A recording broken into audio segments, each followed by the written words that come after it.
So, before I became sexually active, I hated my period. I hated it so much. I don't think anyone like really enjoys it, but mine's were so bad. God damn. I I would get cramps so severely that I'd have to stay home for 2 or 3 days at a time every week out of the month, and I couldn't get out of bed. A lot of the time, I couldn't stand because they would come in my lower back, and it was just so painful to even like exist that the only way I was comfortable was laying on my back with a ton of painkillers, um, which isn't good for you either. So when I was not sexually active, I hated my period. Then I went on the pill and I skipped over it. I skipped over the pills that allow you to get your period when you're on the pill. And that was a great time for quite a while. But then I had a pregnancy scare. You remember that. I'm not gonna tell you about it again. And so I decided to switch methods. Now, after I got my IUD put in, the first time I got my period, I don't think I've ever been quite so excited about something like that. I wanted to throw a party. I was like, look how not pregnant I am! Yay! Because I was so scared. During those 2 weeks, I just like, I chain smoked, and I probably ate everything in the house because just stress, and I was freaking out. um, never want that to happen again. But and as I'm having my first period after the IUD insertion, I realized a thing or two about it.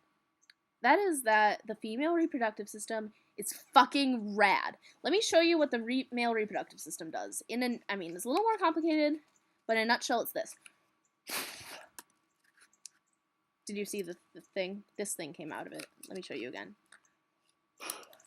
That's the male reproductive system in a nutshell. That's not, whatever. That you can say what you want about that.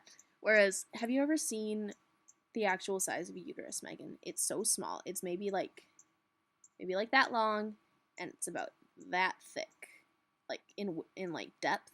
No, the organ itself, it's like a triangle. It's about this long, but if you turn it to the side, it's that thick.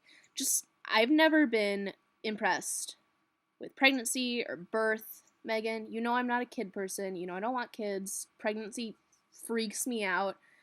But the first time I saw a cross-section of a uterus, I was just like, damn. Because you've seen babies. They're not super big, but they're not super small either. And they have the big heads. As far as mammals go, human babies are born pretty prematurely because our heads get so big that after a certain point, we just wouldn't be able to safely deliver a human baby. So they're pretty defenseless, and they're just so wiggly. But still, that whole thing grew in a thing this long, this wide. That's cool. Also, just the way it's timed, you're born with all your eggs. People think you produce more eggs, but you're actually born with all of your eggs. Millions and millions and millions of them. But by the time you start your first period, a lot of them are defective, and only about 300,000 are still viable. And it drops one egg a month, and there's exactly one day, when you're actually fertile. But because sperm can live inside of your system for so long, that's why we need to be careful about birth control instead of just all of us tracking our periods and just not having sex on the day, which some people do, but it's really not very safe, not very effective. So I wouldn't recommend going off your birth control and just tracking it that way. It doesn't have a high success rate. Still, just thinking about it, it's like, that is a well thought out system right there. It's cool. The female reproductive system is so cool.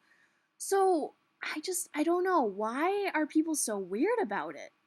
You've seen those pictures of celebrities who, like, have a stain on their clothing from their period, and people freak out, and they're like, that is so gross. I saw some dude on TV describe one of these images as disgusting and disturbing. And I'm just like, why?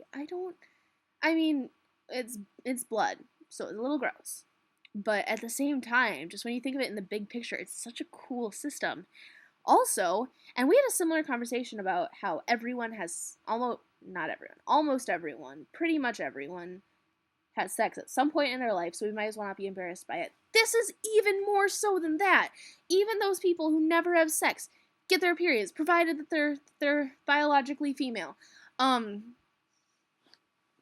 Fuck. It's just, and for thousands and thousands of years, all human women, all great ape women, gorillas and shit, they get it too. We're the only two. The great apes are the only types of mammals who get this. But this has happened. It's just happened for so long. It's like, what's been around for a long time? It's fucking water. Water has been around for a really long time. Are we gonna be weird about water next? God damn. This is like being embarrassed about drinking water. It's just, I don't understand it, Megan. It hasn't always been this way. In certain Native American tribes, when women were on their periods, they go to a hut, a menstrual hut, and there'd be other women there who are on their periods, and they get hot rocks placed on their bellies to soothe cramps and stuff. And I assume a good time was had by all. I've heard that a good time was had by all.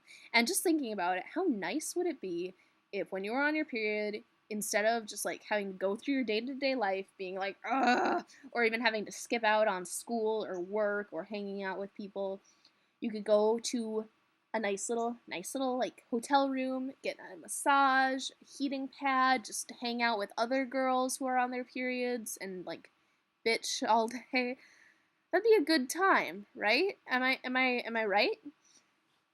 Also, and some women still do this to this day.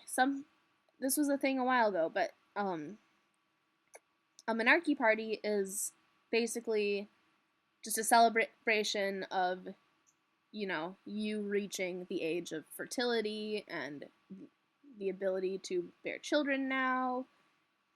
Just kind of how fucking rad the female reproductive system is, and now you're a part of it. And that's super cool. And women would throw parties for their daughters when they reached a certain age. Some people do this today. Some people even who are past, who've been menstruating for years and years and years will throw them for themselves because they missed out on them before and they feel it's something that needs to be celebrated.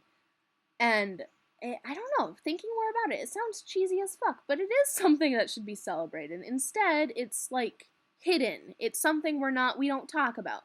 We don't have our like menstrual products on display. We hide them. I would hide them in my glasses case for a long time so no one would see me taking it out of my bag in the women's bathroom.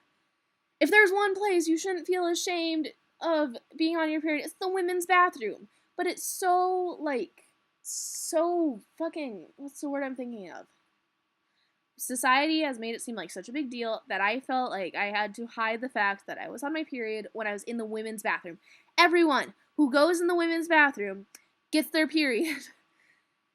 Not excluding, like, trans folk, obviously. But you know what I mean. It's so fucked up, Megan. There's so much fucked up. I don't get it. Can you shed some light on this? Why is this such a big deal to this day? Why do we take the most unimportant things in the world and make them into a big deal? Not that saying this is unimportant. I think it's fucking important. It's so cool. I don't plan to use my reproductive system for actual reproducing anytime soon. But I can appreciate the fact that it's rad. And God, we're just so many people who don't accept how, like, they're missing out on that radness by being closed-minded and stupid. Anyway, that's my rant for the day. Megan, I will see you soon. Bye!